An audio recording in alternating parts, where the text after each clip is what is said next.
Hello guys. तो आज हम पढ़ेंगे Arrhenius theory of ionization and this theory is also known as electrolyte Arrhenius theory of electrolytic dissociation. तो जैसा हम जानते हैं this theory is given by a Swedish scientist Arrhenius in 1887। This theory explains the conductance of electrolyte during electrolysis की electrolysis के during कितनी conductance produce होती है because of ions is studied by Arrhenius and this theory is known as Arrhenius theory. तो इस theory को क्या है कुछ मेन पॉइंट्स में बताया गया है, तो आइए उसको स्टडी कर लेते हैं। जो फर्स्ट पॉइंट है वो क्या है, when electrolyte is dissolve into water, जब हम किसी इलेक्ट्रोलाइट को पानी के अंदर डिजोल्व करते हैं तो it dissociate into positive and negative ions and this process is known as electrolytic dissociation rather than ionization. Because इसका रीज़न ये है कि जो हमारे पास वीक इलेक्ट्रोलाइट हैं वो क्या होते हैं भाई, ऑलरेडी एक सॉल्ट होता है। जब हम वाटर के अंदर डिजोल्व करते हैं उसको तो किसके अंदर डिसोसिएट होता है, आयंस के अंदर, यानी कि आयंस वहाँ पे प्रोड्यूस होते हैं।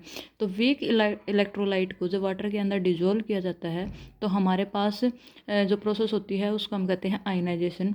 बट जो स्ट्रॉन्ग इलेक्ट्रोलाइट हैं वो ऑलरेडी आयनिक स्टेट के अंदर ही एग्जिस्ट करते हैं, इसलिए हम उनको आयनाइजेशन ना कह के क्या कहते हैं, डिसोसिएशन। नेक्स्ट पॉइंट है total charge carried by cation is always equal to total charge carried by anion. जितने total number of cations present होंगे उतने ही टोटल नंबर ऑफ क्या होंगे, एनायंस प्रेजेंट होंगे, और उनके जो चार्ज है वो भी क्या होगा, इक्वल होगा।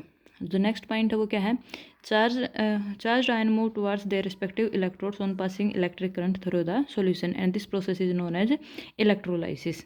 नेक्स्ट है dissociation process is reversible in nature, यानी कि जो हमारे पास इनिशियल जो साल्ट है वो पहले किसके अंदर डिसोसिएट हो जाएगा, आयंस के अंदर, और वापस से किसके अंदर कन्वर्ट, जो आयंस है वो कंबाइन होकर क्या प्रोड्यूस कर देंगे, हमारा जो इनिशियल सोल्ट था उसको।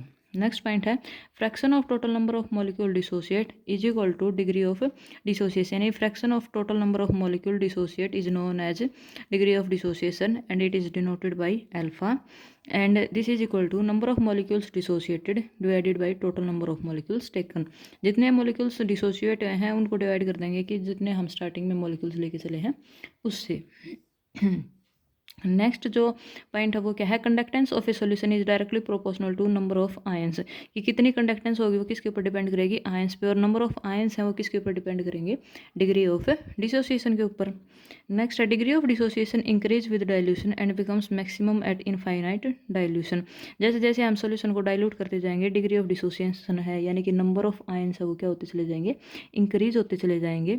नेक्स्ट है the ions produced by dissociation behaves like molecules towards colligative property, यानी कि जो हमारे पास गिवन सोल्ट है उससे रिलेटेड जो कोलिगेटिव प्रॉपर्टी है वो चेंज हो जाती हैं जब वो क्या किस में डिसोसिएट हो जाता है, आयंस के अंदर ही। यहाँ पे जैसे कि हमारे पास 1 मोल ऑफ NaCl प्रेजेंट था तो क्या होगा, जो इनिशियल जो कोलिगेटिव प्रॉपर्टी थी वो किसके कोरस्पॉन्डिंग थी, 1 मोल ऑफ NaCl के कोरस्पॉन्डिंग थी।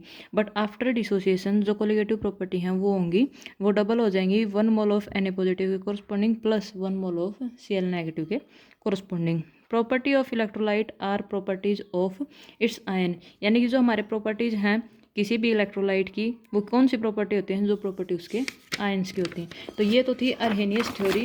अब नेक्स्ट है factor affecting degree of dissociation, कौन कौन से फैक्टर्स हैं डिग्री ऑफ डिसोसिएशन को अफेक्ट करते हैं।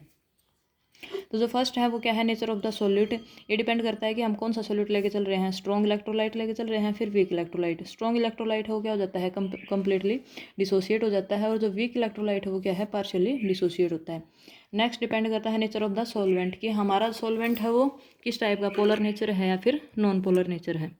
नेक्स्ट है कंसंट्रेशन के ऊपर डिपेंड करता है, डिग्री ऑफ डिसोसिएशन है, जैसे जैसे हम उसका डाइल्यूशन करते जाएंगे वैसे वैसे क्या होता जाएगा, डिग्री ऑफ डिसोसिएशन इंक्रीज होती चली जाएगी, यानी कि जैसे जैसे कंसंट्रेशन डिक्रीज होती है पर यूनिट वॉल्यूम हमारा जो कंडक्टेंस है वो क्या होती चली जाएगी, डिग्री ऑफ डिसोसिएशन है वो इंक्रीज होती चली जाएगी।